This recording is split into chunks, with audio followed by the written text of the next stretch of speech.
Okay, hello again.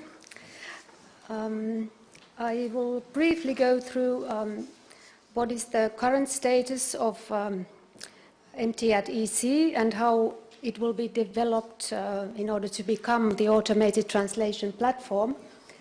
And I will also talk about how you can benefit from the automated translation infrastructure already now.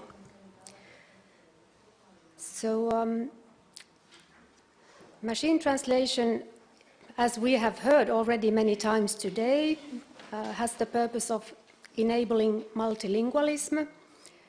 And now we have the MTEC, which exists, and the next step will be the CEF.AT platform, which doesn't exist yet. There are different types of interactions between member states and the EU, between businesses, citizens, administrations, and EU administrations.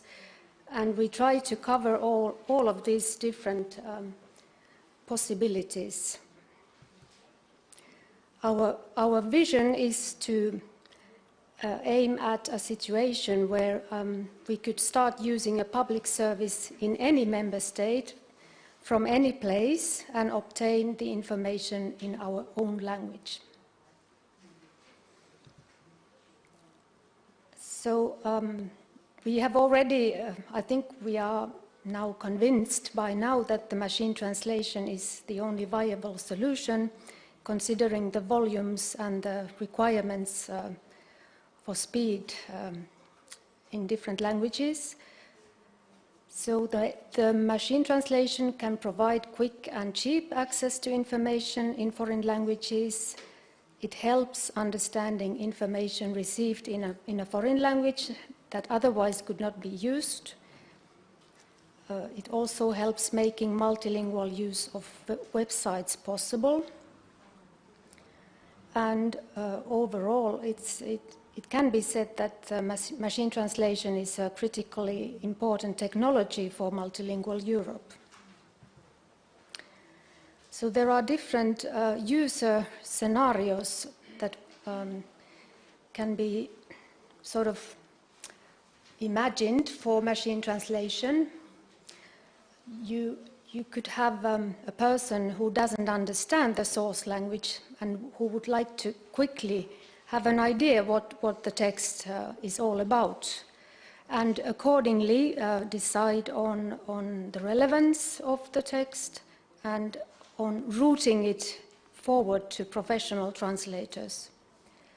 Or it could be a person who understands both the source and the target language, but who uses it as a raw material for translation work or for drafting a document in his own language. And the input of professional translators can be used, of course, for publishing and for making decisions, but it's not, the purpose is not to use the machine translation for these purposes. So this is the scenario we have in mind all the time. We are not thinking of having such perfect machine translations that we could publish them as such. This is not our vision.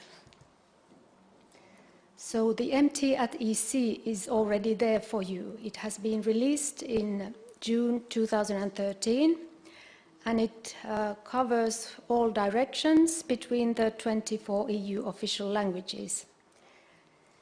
It's based on statistical machine translation technology, and it uses the open source software Moses, which was co-funded by the EU framework programs. And it has been developed by DG Translation between 2010 and 2013. It has got two types of services. It has the web user interface, which is from human to machine, and also the web service, which is machine to machine.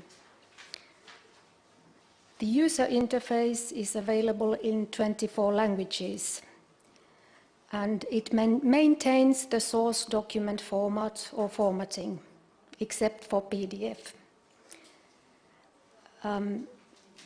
It includes specific output formats for translation, and you can also have your translation returned by email. It can translate multiple documents to multiple languages. It gives you an indication of the quality for the language pairs, and there is also a feedback mechanism embedded in the system. So you can give feedback on the quality. It's a secure hosting. It ensures a secure hosting in the European Commission data center, and you can access it through the EC authentication service. It also includes secure document transfer technology. So here we have a few screenshots of the interface, how it looks. And who can use it today? Well, first of all, the European institutions and bodies are using it. There are also certain online services which are funded or supported by the EU and which use also the MTEC. And the public administrations in the EU and EEA countries can use it. So the data which is underlying in the system is huge. It's in all 24 languages, but there are different volumes per language. And they are EU documents translated by professional translators in different institutions. So public administrations staff has free access to an MTEC. You can get an individual ECAS username and password. Then you can send an email to DGT asking for the activation of the access, and then they will activate it for you. Well, these are the online services that are currently connected to MTEC. So there is internal market information system where the free text message exchange is plugged in MTEC. Also online problem-solving network, national law portal, and Circa BC website where you have translation of documents. So what next? So now we have the MTEC available, and we aim at going to CEF automated translation platform. And the CEF.AT will build on the existing MTEC service, but it will not be limited to it. And it will put emphasis on secure, quality, customizable MT for pan-European online services, but it will not be limited to them. So it will be more than a machine translation solution. It will be a multilingualism enabler.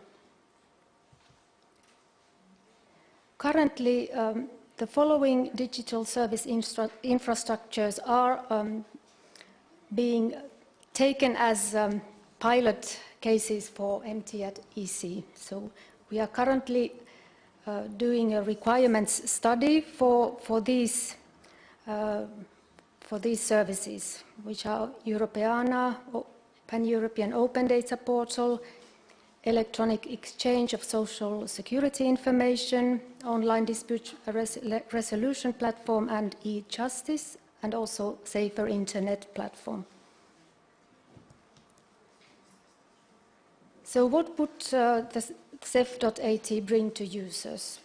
Faster and more secure translation, more pan-European public online services offering machine translation and other multilingualism possibilities, adapted to the needs of their users, and better quality translation in general. And it's very important that we aim at providing translation for specific domains. So we need more and better data in order to achieve this. And one of the purposes to achieve it is this initiative of European Language Resources Coordination. So it's important to keep in mind that currently the MTEC is built on EU translations, so it's a generic EU engine. So the volumes for different languages vary a lot, and the EUREMIS covers EU policies, subjects and languages, but it is very limited for everyday language, for example. You don't get results if you send a normal sentence of everyday language, it doesn't understand what you mean. So now the MTEC covers many domains, but there is currently no possibility to focus on any of them. So we really need more in-domain data. And here again, one of the solutions is European Language Resources Coordination Initiative. So if you have questions on MTEC, you can send an email to this DGT address. And you can also ask me. I'm not a MTEC specialist, but if you have any questions, don't hesitate to ask.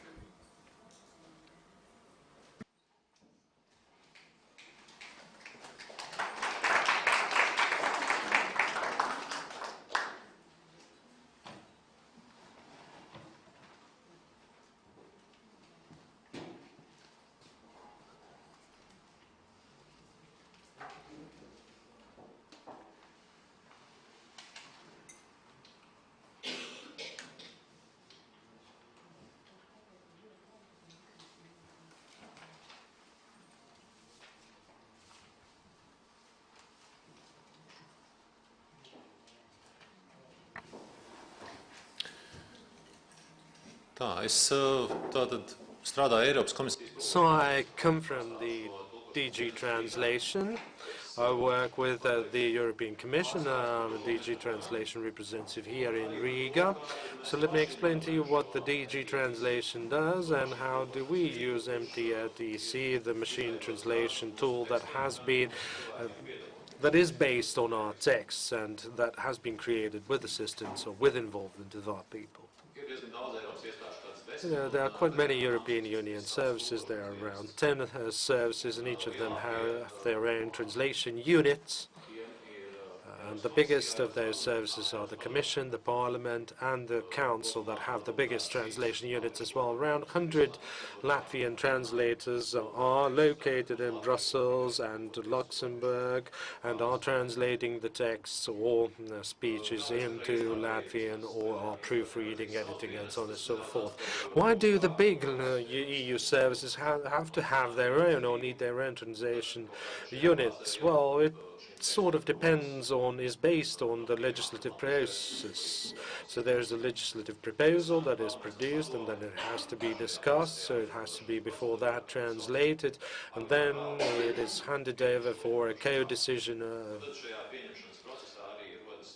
process, and that's when we update the translations as well, when we specify the translations based on the discussions. And, there was an idea of integrating those translation units because there are separate units, and that would make sense from an administrative cost point of view. But gradually, this idea disappeared because each of these services deals with its own set of issues and so on and so forth, so they have their own peculiar practices and so on and so forth. For example, the European Court of Justice, they work basically through the French. Everything is being translated through the French language as the so-called pivot language, and everything has to be translated in French there. And they recently introduced or started using the translation memories, but they did it recently only because of confidentiality, because those decisions and the case law is confidential, containing a lot of sensitive data that cannot be published freely. The translation DG has the staff of 2,200, 22,500, reduced by 10% until 2017, up to 2,200, and they've are working partly in Brussels and Luxembourg, but all the documents are sent electronically, so it doesn't really matter where they are located. I'm showing to you this in order to illustrate what all of us have seen in our daily life, is that the workload is increasing all the time. So 2014 is no exception in this regard. We had to again deal with a large number of translations. This is not, of course, the total that has been produced by the Latvian interpreters or translators. This is something that has been translated by all the translators from all the languages. So this is in standard pages, with just 1,500 characters with spaces. And let me show you one more graph, which is very interesting. On top of big languages, the other languages are producing the same amount of translations, which is good for Latvian. Because sometimes we say that we're a small country with small number of language speakers, but we produce texts that are integrated into corpora and then used in machine translation. As much as, say, texts in Italian or Spanish. Italians or Spaniards are probably not happy about that, because they would like to be given a more prominent sort of role, but, this is how it is. The volumes of translated texts are pretty much equal. As regards to the English language and the text produced in English, well, most of the texts are being produced in English and have to be translated in English because, for example, if Latvians write back to a particular request, it has to be translated in English for the services to be able to sort of take on board this information.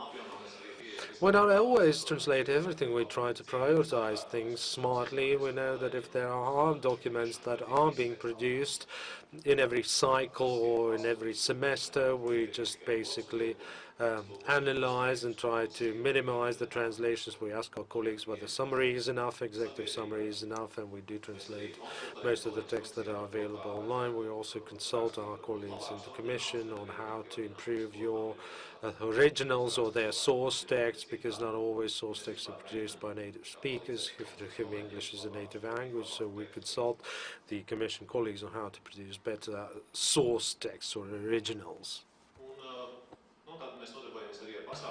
And we also organize various events in member states, and we send our translators for experience exchange to our other public institutions in other member states. I don't know if any of you have received any translators from the DG translation, but usually they come to public institutions to collect terminology, to access your knowledge, expertise. So basically they travel in order to be better prepared to translate in areas that they are dealing with. And one of our responsibilities is the machine translation. MTEC is one of our projects that we're also involved, conceived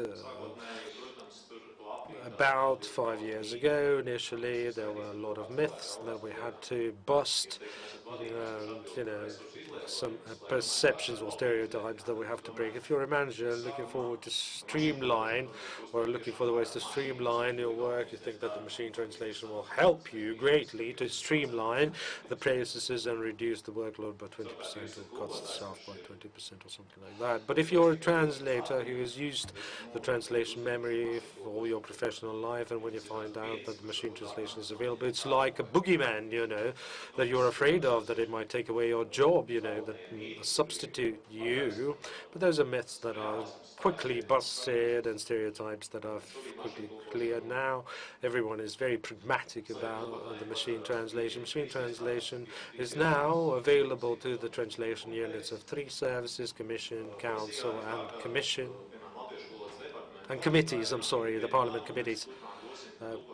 For example, if the Latvian unit decides they can use the machine translations in their work as well. 1.5 years ago, they decided to use this machine translation, as one of the aids when translating. So on top of translation memory, you also can have a machine translation when translating to speed up the translation. So you can see that in the same interface where you usually translate. But that does not necessarily mean that you as a translator need to use this machine translation.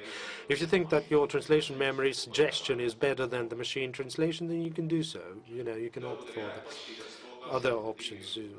And now it's worth to compare sort of the both translations. The one that is into translation memory. Translation memory sort of operates with thresholds. So you can basically, impose thresholds on the concordance. Concordance say it has to be 70% or something like that for the translation to be suggested. If the concordance is lower, the threshold is lower, then you don't need it. But machine translation will always offer you some sort of translation without any thresholds. As you can see, machine translation is dealing with, smaller units, sort of words and sentences, or phrases, whereas translation memory is dealing with, segments or sentences, several sentences. Translation memory offers you several suggestions that you can choose from, whereas machine translation offers you one suggestion. It basically breaks down the text into smaller units, words or phrases, but it always gives you just one option, basically.